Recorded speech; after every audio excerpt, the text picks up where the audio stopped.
Well, you'll never get in through the frontline security, but you might look for a back door. I can't believe it, Jim. That girl's standing over there listening and you're telling her about our back doors? Mr. Potato Head. Mr. Potato Head, back doors are not secrets. Yeah, but Jim, you're giving away all our best tricks. They're not tricks. What's a back door? Well, whenever I design a system, I always put in a simple password that only I know about. That way, whenever I want to get back in, I can bypass whatever security they've added on. That's basically what it is. Welcome back to The Lockdown. This is episode 18. Now, I've been thinking, if I were to start all of this from the beginning, from scratch, what would I do? It's all too easy to overthink privacy. I've had a lot of emails recently from listeners suggesting different browsers, from LibreWolf, which is what I'm currently using, to Brave, to Mullvad browser. And the truth is, they are all good options. Now, I use both Brave and LibreWolf. And the reason being is LibreWolf is pretty hardened and secure. And there are some sites, not all, but a couple of sites that don't play well with it. So for that, I switched to Brave because those sites see it as Chrome. And I just personally prefer not to use Brave as my daily browser. And we spend so much of our lives in the web browser that our email, what we do for work, our entertainment, all of it is driven through the browser. And maybe it's a good thing having everything in one place because we can secure our browser and go from there. Now, in today's show, I want to talk about going back to the basics as if we were going to start from scratch. So if you're a beginner, if you're new to privacy, this is the episode for you because we're going to start from the beginning. I will be covering deleting social media accounts such as Facebook, using a secure messenger such as Signal. We'll talk about password managers, email addresses. We will dive into de-Googling. I'm sure many of you, if you're new to privacy, already use Google or still do. I'll talk about VPNs, browsers, and at the end of the show, I'll give you an update from Lawrence Gentilello, who is the CEO from Optory. I had some emails some time ago, and I reached out to Lawrence asking for some clarification on some controversial topics. AI is one of them, but also their privacy policy. So I'll give you an update of what he shared with me as well. So before we get into the main content of the show, I'd like to give you some updates. So the website has been going well. That's psysecure.com, as in PSY secure.com. Now, I don't have any metrics or telemetry on the site. It's built with Jekyll, which is a static HTML generator, and hosted on my own server and behind some content delivery networks. But other than that, there are no statistics, no trackers, no telemetry, nothing like that. So I have no idea how the site is doing. But I have had some emails, in particular about self-hosting Nextcloud for privacy. It's quite a lengthy blog post, but I think it's well worth following if you want to do that. And occasionally I will share my thoughts on cybersecurity as well. Now, as well as this show, I obviously have the day job as a field CISO. So I travel a lot for that, meeting customers and speaking at events. And I've also got a number of personal projects on the go, which is keeping me incredibly busy. Spare time for me isn't really spare. It's working through the night and weekends on various activities and projects. So as much as I would love to release an episode weekly, at the moment once a month is what I am able to achieve. But hopefully that will increase in frequency as time goes on. But in the meantime, I've been really enjoying getting emails from you all. Now, I do try my best to respond to everyone that emails me. Hopefully I can keep that up. If I haven't responded, my apologies. I'm juggling a lot, but I will try and respond to as many as I can. And if you're interested in sharing some topics you'd like to hear about on the show, or just questions in general about privacy and security, you can email me at lockdownpodcast@protonmail.com. Now, as I mentioned earlier, I switch between LibreWolf and Brave, and honestly, I don't have to use Brave that much. There are a couple of websites I need it for, and I'm fine with that. But the same thing is happening with my mobile phone. As you all know, I am a huge advocate of GrapheneOS. I have a Pixel 8 Pro, also the Pixel 7, which is my spare, but there have been a few occasions I've had to use my iPhone. On one of those occasions that I mentioned in the previous episode was during the that happened a few months ago. And the reason I switched back to the iPhone was because in the area I was in, there was no cell phone coverage at all. And the iPhone has an ability now to send text messages using satellite. And I needed a way of communicating with my family. And I found myself switching between iPhone and the Pixel 8 with GrapheneOS. But I really want to stick with GrapheneOS as much as possible. I also have a couple of apps. One of the apps is for managing some equipment I have at home. That's not too important, but it only works on iPhone, which is frustrating. I can't get it to work on my GrapheneOS device. So I'm thinking of doing a blog post or even a video on setting up GrapheneOS from scratch. But it really isn't a mystery. I've had a few emails asking about the usability of GrapheneOS. And I must admit, if you've never used it before, you may think it's some mysterious operating system with everything completely locked down, making it unusable. And it really isn't. You can use social media if you want to. There's nothing stopping you doing that. You can do your online banking on there, all your apps, just like a normal Android phone. The one difference is Google Play services and the Google framework. And I've mentioned this in previous episodes. But if the app demands to interrogate the Google framework in the background, which is the Google Play Services framework, you may run into issues. And a couple of apps do say this app is not supported on this device. A great example is ChatGPT. ChatGPT will force use of Google, and unless you can log in with your Google account, you cannot log in to ChatGPT on a GrapheneOS device. Is that a big deal? Not for me, but it may be for some of you. Now, I do have an iPad, and the iPad is there really for my CCTV application. I've mentioned to a few of you that I use Amcrest cameras. Now, it only works on my local Wi-Fi. I don't have any exposure over the internet, but the iPad is useful for that because I can have all my cameras up on the screen while I'm working in the day. And I also have the ChatGPT app. Now, I should really dedicate an entire episode to artificial intelligence, in particular large language models, and what that means from a privacy perspective. But the crux of the issue is this. Don't assume anything you discuss with AI is going to stay private. It's not. Now, there are two settings I would enable at a minimum if you're using ChatGPT, and that's in settings and data controls. Make sure that the option for improve the model for everyone is turned off. And then personalization, I would turn off memory as well, so it doesn't remember what your conversations are. But I think thirdly is use an alias name to register the account.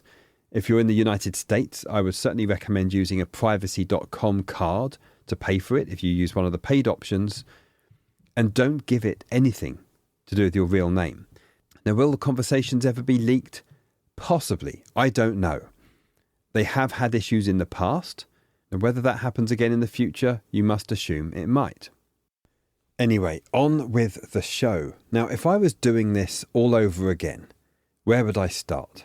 Now, this conversation is likely to come up, especially at this time of year. We have Thanksgiving, at least in the US, and Christmas is around the corner as well. So you may be spending more time with friends and family than usual. I don't know if that's a good thing or a bad thing for many of you. Let's hope it's a good thing. But let's look at security from a beginner's point of view. Now, even if you have done a lot in terms of privacy, then great, good for you. But what about those around you? Now, the first thing I would look at is social media. Now, I have two reasons that contribute to my distaste in social media. One of them, obviously, is privacy, but the second one is just around productivity. I mentioned earlier one of my personal projects, which is a book I'm writing, is taking up a lot of time. Now, it has nothing to do with cybersecurity or privacy or anything like that. It's a very different topic. However, if I am spending day after day on my phone looking at TikTok or Instagram or Facebook or whatever it is that people do these days, that could be time spent researching or writing for my book. Now, I get it. We all need social media in some form or another. I have a LinkedIn profile. I don't really like it, but it's heavily used with networking and my connections with my day job. And I feel it's a necessary evil so I only share what I want to be shown on there. But the social media platforms that do the most damage, in my opinion, at number one is Facebook. And very close behind that would be things like TikTok and Instagram. But let's just focus on Facebook for a moment. If I was starting again, I would delete my Facebook account. Now, before you go and do that, don't just delete the account. First, go into Facebook and delete all your photos. Now, I had a Facebook account many, many years ago. It was a long time ago, but I remember having to delete my pictures and having to do them one by one. These platforms don't like you moving off their platform. So I had to literally select each picture and delete them. I'm not sure if that's improved. I hope it has. If not, please put in the time to do it. Remove all those pictures first. Secondly, make sure your phone number is not registered to Facebook. If it is, change it. Get rid of it if you can. I honestly, because I don't use Facebook, I don't know if it allows you to delete a phone number. I'm assuming it does. If not, change it to a VoIP number. Just create a throwaway my sudo alias and use that if you can for the time being. Or even better, just delete it altogether. I would also change your location. Now, if you really want to throw people off the scent, change your location to somewhere in California, for example. Now, if you're in the US, change the location to California, for example. If you're in Europe, you've got GDPR, so anywhere will do. But by changing the location to a more privacy-respecting region, my assumption is things will go a little more smoothly when you request your data to be deleted. May not be the case, but then you've got that region on your side. If you have friends and family, let them know via other means, but then post some BS about moving there and moving whatever. Just something to throw people off the track. Because while you're deleting your account, you must assume that your public data or that account is being indexed and stored somewhere. Now, whether that's even a private account, you must assume that could be happening. Next, delete all other information. If you've added schools, workplaces, all this stuff in the About section, just get rid of it. And then delete posts. Now, especially the ones, even for your friends and family that refuse to come off social media, try and educate them on this one thing. Don't wish someone happy birthday on the actual day. It might seem benign. It might seem perfectly innocent saying happy birthday to your granddad, or worse still, your granddad saying happy birthday to your child. Because one day they will grow older, and if that post is public in any way, cybercriminals now have that person's date of birth. This won't vanish. You must assume everything posted online stays online. And it's unfortunate that we have to hide things like our birthday, but the date of birth is used for identity theft and financial fraud. Unfortunately, that's what banks use for verification, or one of the factors anyway. Once you've done all that, you've deleted posts, you've given out a fake birthday, hey, even get someone to say happy birthday to you, have a bit of fun with it, then it's time to download all your data. I think you have to wait for your data to be downloaded. Maybe that's changed and it's instant, but I would wait a week anyway after making these changes. Then go and delete the account. Now, stay strong. Don't simply take a break and think, oh, I'll log back into it to have a look within the 30 days or whatever it is. Just say yes, delete the account. Do not log back in because that will reactivate it. Please walk away. Now, when I did this, I had so many conversations with friends and family saying, what are you going to do? You can't come off Facebook. This is crazy. They actually thought I'd lost my mind. It was the best decision I have ever made. Okay, then we have WhatsApp. So many people, friends, family, colleagues, ask me, is WhatsApp secure? And yeah, security's fine, I think. I don't use it. I refuse to use it just because it's part of the umbrella that is Meta. I have family members that say that they must use WhatsApp because their local community or the neighborhood or whatever it may be. But I have no doubt for a minute that Meta are cross-referencing your WhatsApp account with other Meta products, which include Facebook, of course. Now, just so you know, the New York Times, they did a great job of reporting on Meta or Facebook's illicit practices. I'll put a link in the show notes. And there was a report last year that Meta were fined $1.3 billion for violating EU data privacy laws, which is another reason, if you are on Facebook, is to pretend you've moved to Europe. That would be even better. Just say, I'm off, family, farewell. Have some fun with it. Collude with them, get them in on the game and get them to wish you farewell and post some fake pictures, if you like, with AI that you're getting on the plane, whatever it is. But I have no doubt that Meta are cross-referencing that across all their apps. Now, is WhatsApp secure? Yeah, I think it is. I have moved primarily to Signal. I do use a few other apps, Session sometimes. I use Matrix for an alternative to Discord. But on the whole, friends and family use Signal to get in touch with me. Now, I have that registered with a unique phone number as well. So the number they have for Signal, I don't use for my banking. I don't use for work. I don't use for anything important. That way, while Signal, and it actually does accept usernames now, it never used to, so that was why I did that. But even so, the phone number I had associated with Signal, and the phone number that's still associated is an alias number with my pseudo. Now, this is something that's not going to happen overnight. I think all but one or two of my friends use Signal now. It's a shame that those one or two won't do it. It really is straightforward. If they just look into it and say, oh, this is very secure. This is really popular. Everyone loves it. You go to the App Store, download it and register. I don't know what's so hard about doing that. But for whatever reason, people have this strange allegiance, whatever it is, to WhatsApp and social media and traditional SMS messaging. Now, one of the benefits of using Signal or something else is even if you're on an iPhone, it's going to work. Even if you don't care so much for privacy, one of the things you can say to friends or family is this. This gets you out of the Apple ecosystem. Signal works really well for video calls. You can send images, you can do emojis, all of that fun stuff. And I know some people in the privacy community didn't like that when it first came out, but I'll tell you why I do like it. Not that I like emojis and animated GIFs and all that nonsense, but it attracts people that would otherwise think, no, this is not friendly, I don't like it. I have my kids using Signal, but there's always that one person, there's always one, isn't there, that refuses to use it. And honestly with them, they rarely ever speak to me anymore. So it just goes to show how good a friend they really are. I think a true friend wouldn't have an issue installing a messenger app. Even worse if your family members don't do it. That's perhaps alluding to some other family issues, so we'll move on.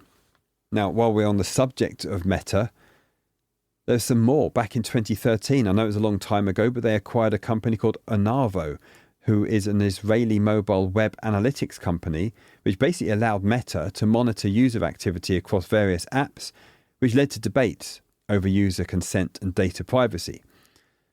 2014, which was a year later, they purchased a company called LibreWolf, which is a video advertising platform. And this was really what expanded Meta's capabilities in targeting advertising. And this, I think, intensified discussions about user data exploitation. And I have a quote. I don't know where it came from, but I made a note of it, and here it is.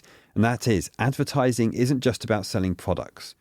That's a very innocent description of the access to information these platforms provide. Advertising is also about spreading ideas and changing minds. The old word for it is propaganda. Okay, I think we're done with Meta. It's bad. Delete your Facebook account. Get rid of WhatsApp. Tell your friends and family you're going to disown them and never speak to them again unless they install Signal. Right. Now let's talk about password managers. So let's assume I'm this brand new target victim. Sorry, not victim. Brand new person you're advising for privacy. And you've convinced them to delete their Facebook account. They may have a few other social media accounts, but hey, one step at a time. At least they've done something. Next, and I'd say this should be done in parallel, is if you're not using a password manager today, then now is the time to use a password manager. For most people, especially friends and family, I simply recommend Bitwarden because it's free, it's easy to use, and while you can self-host it on your own server, for most people that's probably overkill. But if I were more technical, and I've already posted blogs on this, then obviously I would use Nextcloud installed at home and then use KeePass XC on my laptop or PC, and then Strongbox if I'm on iOS, or KeePass DX if I'm on Android, such as GrapheneOS. But either way, password managers are critical. Now, I do have some elderly relatives that would have no clue how to use Bitwarden, 1Password, KeePass, or any password manager for that matter, they would get in a complete mess. It's like asking a 12-year-old from today to go and drive a steam train. They would not know where to start, or they probably wouldn't even know what a steam train is. So it's not going to work. For your elderly relatives, I would just suggest to keep a notebook at home and have a unique password for their bank if they do online banking, and another unique password for email. At least those two things at a minimum would throw off the majority of identity theft. They need access to your email to bypass multi-factor authentication, in some cases where it's poorly implemented. In other cases, it'll be SMS to bypass it. But if they're logging on to, I don't know, the local bingo website or gambling sites or the community centre website, and they're using that same password for their online banking and for their email, then they're just asking for trouble. So at least if they write down a long, memorable word, I'd say at least 32 characters. I actually don't advise complete random, special characters, numbers, uppercase, lowercase, unless you're using a password manager, of course. But for this particular use case, just a very long password that's unique for that bank account would stop password spraying attacks. And that is if the community centre website password gets leaked or breached, attackers can't use that with their email or their banking. So do have the conversation around password managers. Look at Bitwarden, set it up, show people how to use it. It's very easy. But I wouldn't expect that everyone's going to go into Bitwarden and then within a day change hundreds of websites with unique passwords. Just take your time. Keep a checklist. Just think, okay, I've done my email, done my online banking, Amazon, my grocery store, all the different websites, and then just look at what else you have and slowly do it. Even if it takes a year, honestly, at least you're heading in the right direction. So we have our fresh victim introduced to privacy, and they've got a password manager and they've deleted their Facebook account. So what's next? Well, I'd say email aliases. I have gone completely overboard with email aliases to the point that if someone asks for my email address, I have to generate them one. I slightly lie there. I do have an email that I have given to my wife and family members, but not everyone. It's still quite guarded in that respect. Obviously, I have lockdownpodcast@protonmail.com. That's pretty public, but the only thing I use that for, obviously, is for discussion with you people. Now, for everything else, I have a unique email alias. Now, the benefit of this, if you need to convince someone why you would do this, first off, if I get spam, I know exactly why or who it was targeted. So I actually had some spam the other day saying that I have some cryptocurrency left in a Bittrex account. Well, that was an old Bittrex account I created many years ago. There was never any currency in it whatsoever, and I just abandoned it. It didn't have any of my significant information in there, no address, nothing like that. It was a unique email address, but that's very public now, that email address. So I get various attempts at phishing and getting me to log on to some crypto platform, but it's not going anywhere. I know exactly where it came from, so I just simply deleted that email address, which actually, by the way, I don't know if you have heard of this, but a long time ago, I kept hearing people recommend that with Gmail, for example, you could put, if your Gmail account is bob@gmail.com, if it is that, good catch, by the way, but if you do bob plus amazon@gmail.com, that plus symbol is pretty much ignored, so it acts as an alias. But the downside of that is you can't delete that. So if you start getting spam to bob plus amazon@gmail.com, well, you'd have to set up a filter rule to move that to your spam folder. You can't just delete the email address. Now, back to email aliases, I use Simple Login. What's so great about that is that Bittrex email that I had was in Simple Login. I just logged in there and turned it off. So any email sent to that just bounces. It just gets disregarded, rejected, and eventually, hopefully, the spammers just keep getting bounce backs and they'll just delete it off their systems. Now, there's one minor issue I have with Simple Login. And Simple Login, if you're listening, which is now Proton now, by the way, so Proton, whoever runs the Simple Login team, if you're listening, just hear me out, because I've logged a support ticket. I understand your argument, but I want you to hear this from the perspective of an active user. I would love to be able to disable the anti-phishing feature. Now, I know for the majority of people, that's a great thing to have. You don't want phishing, especially for, I don't know, my aunt or a grandmother. You don't want them getting phishing emails. But one must argue that if they wouldn't be using simple login anyway, it's probably the slightly more advanced people that are. Now, the reason I'd like to disable anti-phishing is with it turned on, I have no way of releasing emails that are quarantined by the anti-phishing feature. Now, there was a Reddit post about this where someone asked, is there any way to disable anti-phishing? And it cannot be disabled, unfortunately. Now, let me get a bit more into the details of this. If a message is quarantined, this means the sender, and it's their fault, the sender, we'll blame them, doesn't respect DMARC. So anti-phishing basically does an authentication check with this thing called DMARC. DMARC is Domain-Based Message Authentication Reporting and Conformance. What a mouthful. And that's then based on something called SPF, which is Sender Policy Framework, and DKM, which is Domain Keys Identified. All very technical. I used to work at an ISP, so I lived in that world for a while, but essentially this. Let's say you get an email from your pet food company, and it gets quarantined by Simple Login's anti-phishing. That's because the sender, in this case the pet food company, did not set up DMARC correctly. Now, it does give you the option to download the email, but there's no option to release it. So the only option in that case, if you want to prevent that happening in the future, is to ask the pet food company, in my example, to fix their DMARC policy, as their emails are going to be refused elsewhere as well. It's not just Simple Login, but at least with other email providers, it goes into spam, and I can say not spam, and it goes into my inbox. So I understand what Simple Login are doing. I think it's great they have good intentions for this.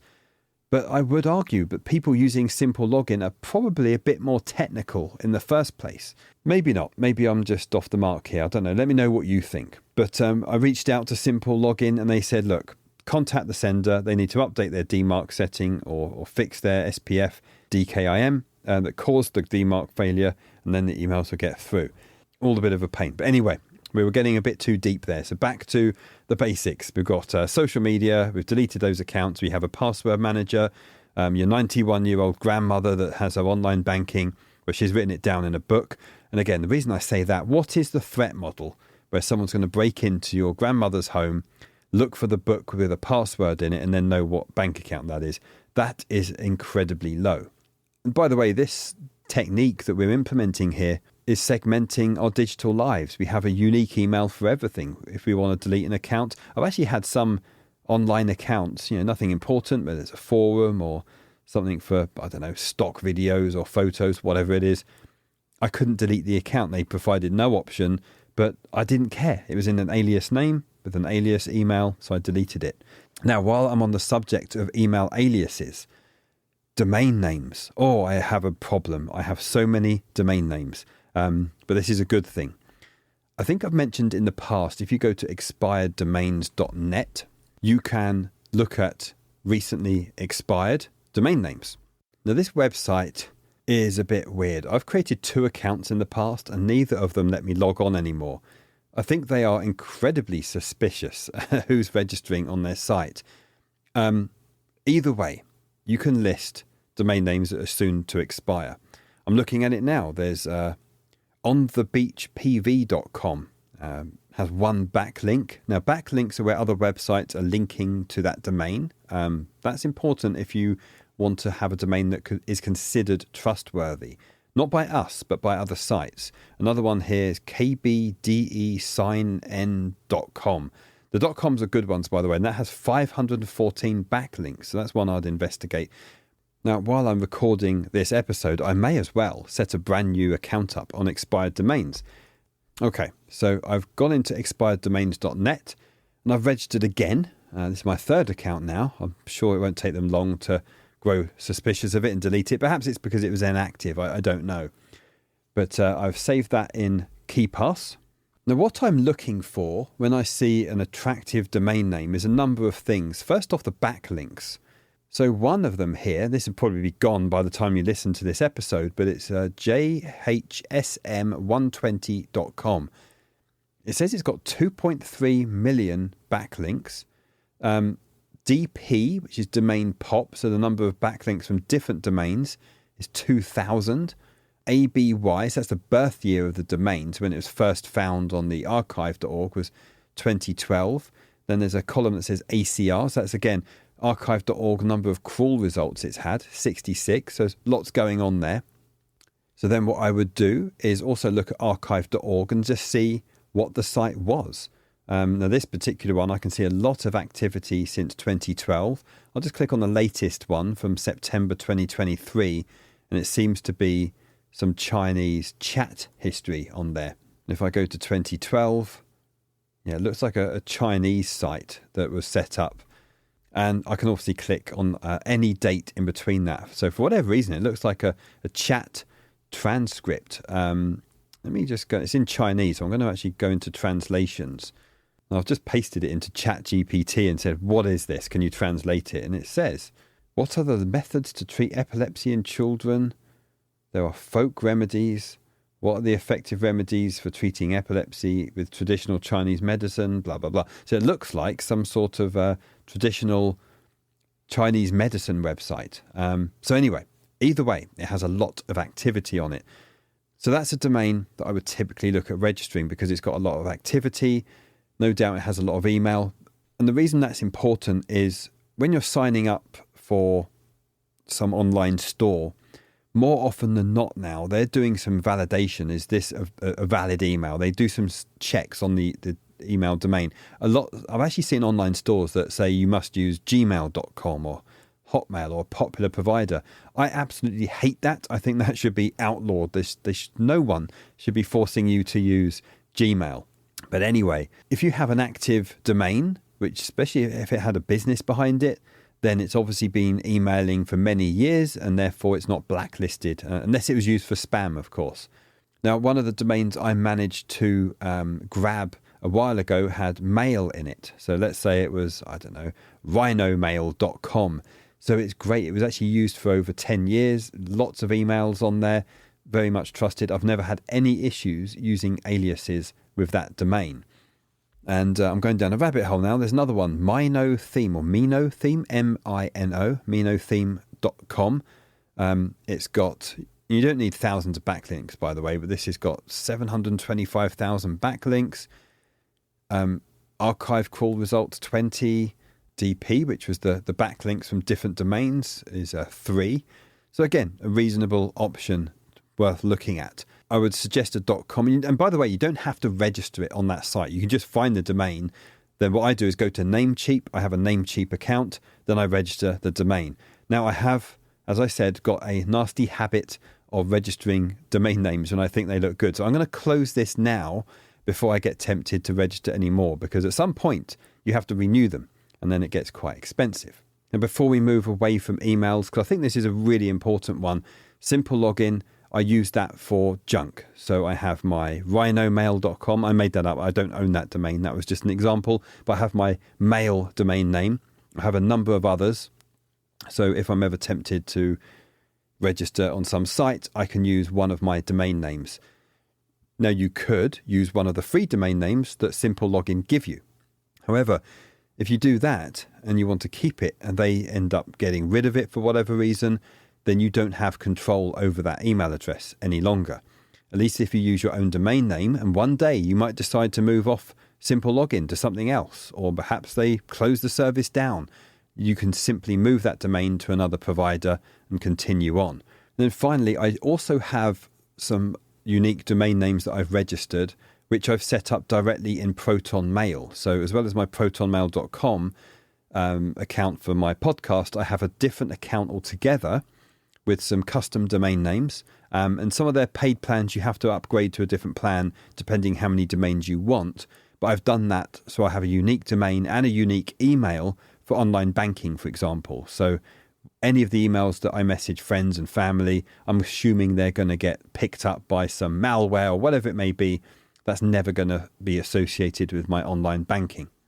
Before I move away from email, one last thing. Simple Login, I mentioned, is owned by Proton Mail. So if you go to proton.me, that's the official website, I would register a free account with them. Now, actually, what I've done for some family members is give them a unique email just for their online banking. And for that, I've said, look, go to proton.me, set up a free account, use a unique password, and whatever email you create, make sure the email is unique so it doesn't have your name in there, and use that for your online banking. Now, while we're talking of Proton Mail, I would also use Proton VPN. Now, not everyone will need a VPN or understand the need for it. For most of us, certainly listeners of this show and myself, we may steer towards an always-on VPN. You know, I have a blog post about that. I've talked about that before. So again, I'll link it in my show notes. But the Proton VPN app for me is probably the easiest to use. Other VPN providers that I highly admire is Mullvad. I hope that doesn't change. I don't like shouting about it too much, but Mullvad has worked very well for me as well in the past. But be careful. Don't go for the cheapest because it's probably not that legitimate. So go with notable VPN providers through recommendations such as myself or other experts in the field. But Proton VPN and Mullvad are the two I would go for. So I think so far we've covered 5 things, haven't we? There's delete Facebook, so social media. Start using Signal and tell your friends and family to use it or else. Password managers, or for your grandmother, write the password down in a book and hide it under the pillow. Email aliases, I think we've done that one enough. So Simple Login, Proton Mail, Proton VPN while you're at it. And then I think for the final one, I would just say de-Googling. But honestly, this could be de-Appling as well. The problem I see with Google or Apple is we have an incredible amount of convenience. The main one being our photos are backed up. It's very good that you can take a picture on your phone, and if you have an Android device or you have the Google account logged in, you can have Google Photos back up that to the cloud or Apple iCloud, and your photos are safe. I don't see a major problem with that for most people. I'd say most of my friends and family, I actually encourage them to use iCloud. Obviously, I make sure their Apple account is secure. They don't have anything too basic in there, but Apple have certainly improved things since many years ago. There was a number of celebrities that had their accounts hacked, and they've changed their stance on that now. But ideally, for the rest of us, is having your photos backed up locally. And for that, again, you're going to have no surprises here. I use Nextcloud. One of the things I had to do recently was give my kids access to some old photos. They wanted to put a collage together from when they were babies and things like that. But all my photos are on Nextcloud. They didn't want to use that because they didn't want to just sift through a bunch of files. So what I ended up doing was creating a virtual machine on one of my servers. And I've talked about that on a previous episode. And I installed a Docker image for a product called PhotoPrism. Now, PhotoPrism is an open source. It's completely local, self-hosted, and it's essentially like a photo organizer. It's like Google Photos. I think there are better ones out there. I haven't done a huge amount of research in that, but essentially what happens is I take a picture, Nextcloud backs it up, PhotoPrism indexes it and displays it on a friendly-ish web page. I think the UI could do with some improvements, but it was good enough for my kids. They actually really enjoyed that. They actually thought they had an app on their iPhone. All I did was add the website, which was locally hosted on a local IP address, and did add to home screen.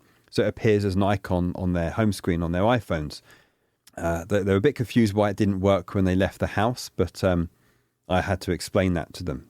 The point I'm making is the main one is try and de-Apple or de-Google here. The more you're tied into things, all your photos are backed up in the cloud, whether it's iCloud or Google Cloud, then it's more difficult to move away from them should you wish to, which is one of the things they do intentionally, of course, because Apple want to lock you in to their ecosystem. So how do you de-Google? First, I would just start by switching away from Google Chrome. If that's what you're using, or your friends and family are using Google Chrome, I would then recommend Brave, because Brave is based on the Chromium web browser, it's privacy focused, and it's going to work. It's going to have a lot of familiarity with Chrome, but it isn't Chrome.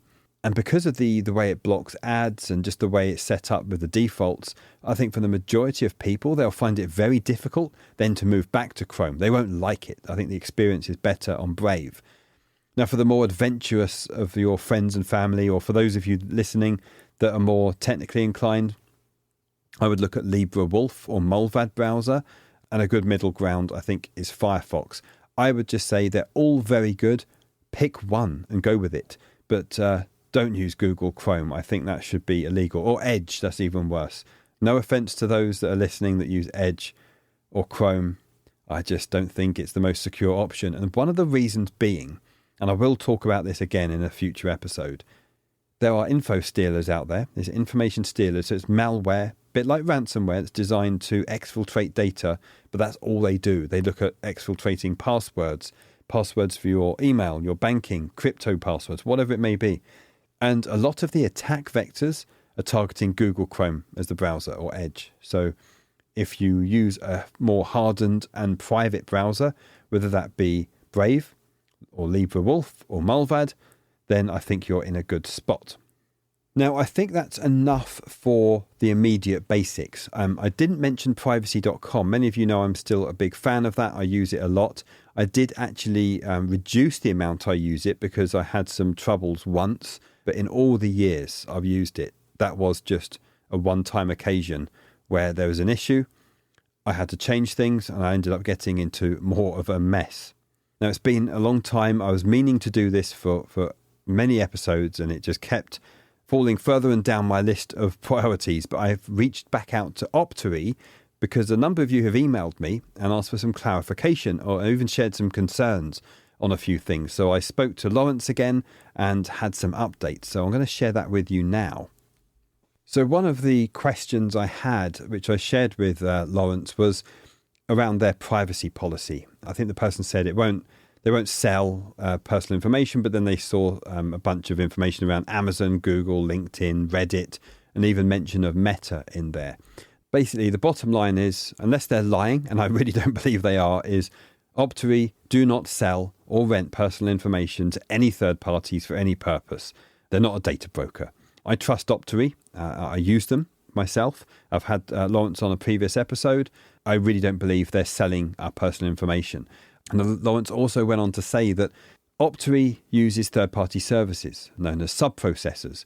For example, AWS, you've got to host the site somewhere, but what about payment processors? You've got to use those as well. And when you make a payment, then you're beholden to their privacy policy, their terms and conditions as well.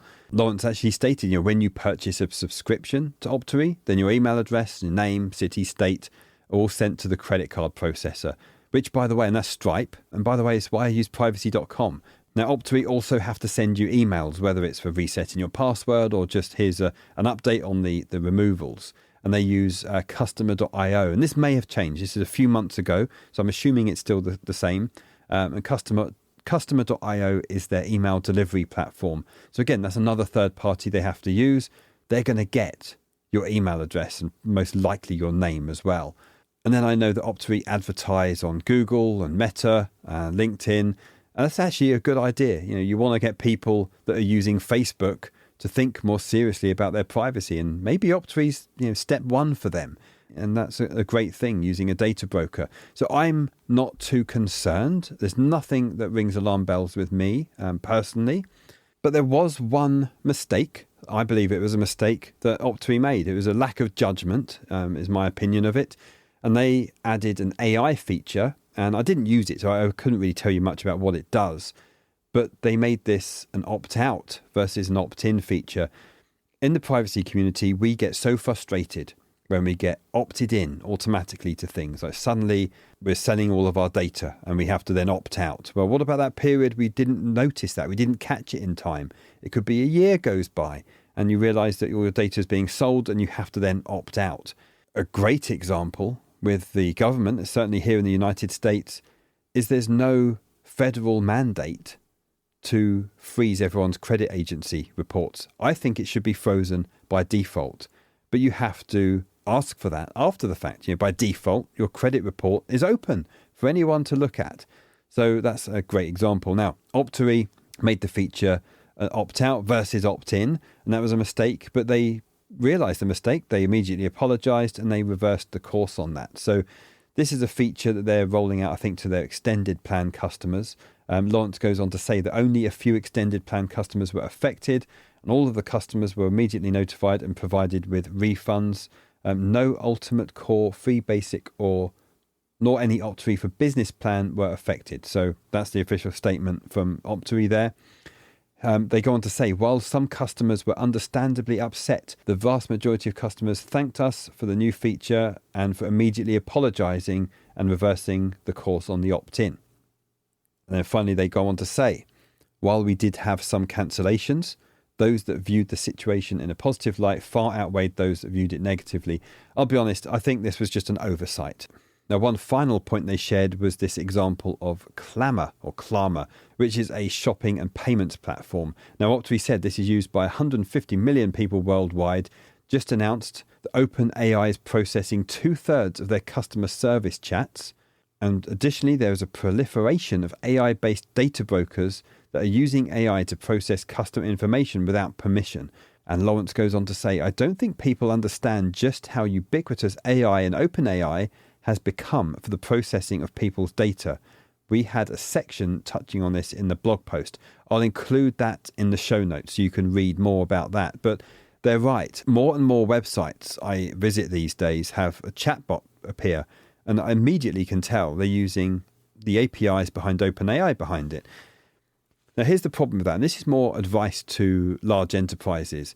Don't be so quick to jump on the AI bandwagon by enabling chatbots, thinking that you're being innovative and you can save on costs and provide a better customer experience.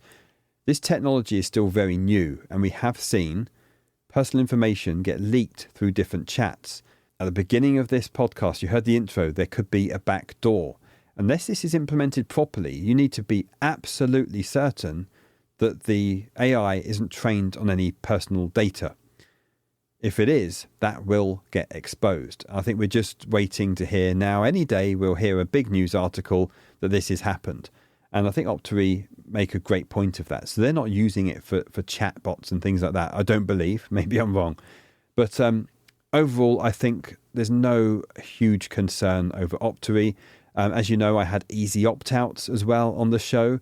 That's another great option, and I've been using them as well. But here is the thing. You're giving your personal data to Optory. You're giving that personal data to Easy Opt-out or any other data removal service. It's not impossible that they also suffer a breach. I hope not, because that would be disastrous, because the majority of customers are those that are privacy conscious. So that's the only thing that makes me nervous, whether it's Optory, Easy Opt-outs or anyone else, is them suffering a breach. And then obviously the information I gave them, which they need to look up your personal information in order to remove it, then that gets exposed with your real address in there. Now, by the time you hear this episode, it's probably going to be on or the day after Thanksgiving. So I hope you enjoy that. And I have a special guest coming on the next episode, which is someone from Brave Software. So I'm very much looking forward to interviewing him and sharing the insights from Brave on the next show. Now I can see on my Amquest camera that it's snowing outside. Where in the world could I be? So I'm going to go outside now and build a snowman. Talk to you soon.